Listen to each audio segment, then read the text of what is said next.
You've heard that you shouldn't have sex outside of marriage, but if you lust after someone, you've already done it in your mind. Jesus next tackles the issue of sexual sin in Matthew 5:27-30.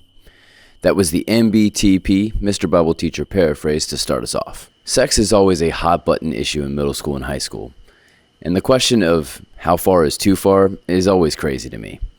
If you have to ask that question, I know that your heart is not in the right spot. Joseph from the Old Testament literally ran from someone trying to seduce him, and she still framed him for it.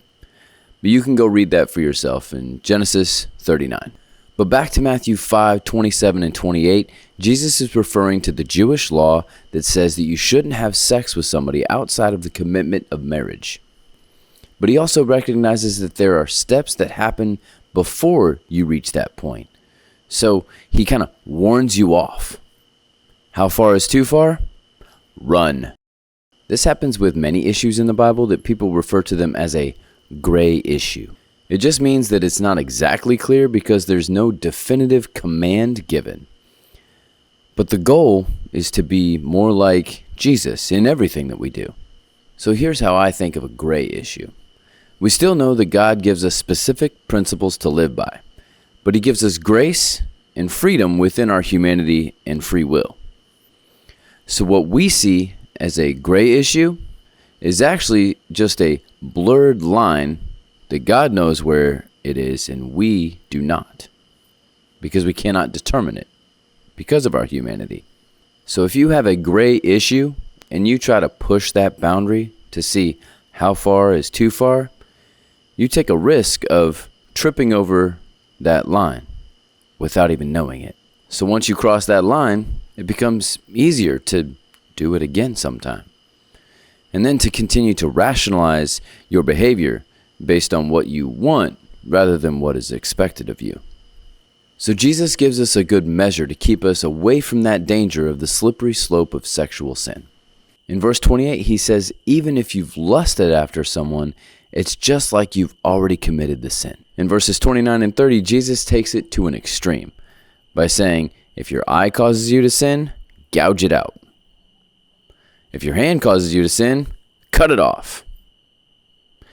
Now, before you go mutilate yourself because of your guilt, let's take a closer look at this.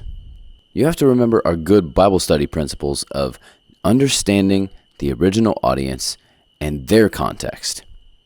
This was written for a first century Jew who would have understood and known some of the extreme language and penalties that already existed in the Jewish law. With that in mind, Jesus is speaking in hyperbole. There are pastors and speakers that do this. They over-exaggerate something to make a point. Allow Jesus to be fun, snarky, and sarcastic here. He's poking fun at the Jewish law, but also giving you an extreme example so you know the level of importance. Because the closing idea in verse 30 is true. It's better for you to lose one part of your body than for the whole body to go to hell. So the expression is felt, the lesson is learned, but the extreme details are not meant to be followed literally. The hope is that you would see the extreme necessity to conduct yourself in a proper manner. So what does this tell us about Jesus? Jesus is funny and aware of the situation. He takes the Jewish law and ties in some of its idiosyncrasies to his new idea, but still is making fun of the strict principles within the law. So what does this mean for you? Sex outside of marriage has serious consequences. Even if you're not required to literally gouge your eye out or cut your hand off, there are massive implications. Psychologists will tell you that there are huge side effects to having multiple sexual partners. While the world will tell you that it is fun to explore your options and have a good time while you can, God designed sex to be shared between one man and one woman exclusively.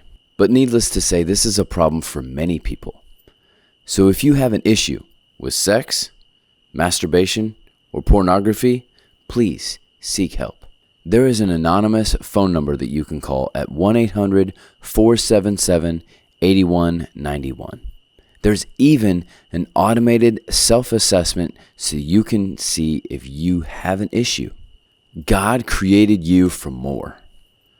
So live in that and don't sell yourself short. The hardest decisions that you will ever have to make are the right ones. The wrong ones are easy. Eleanor Roosevelt said that you should do something that scares you every day. Make this that thing for you today. Share this if you found this interesting and want someone else to see it. Subscribe to keep up with all the shorts and full episodes.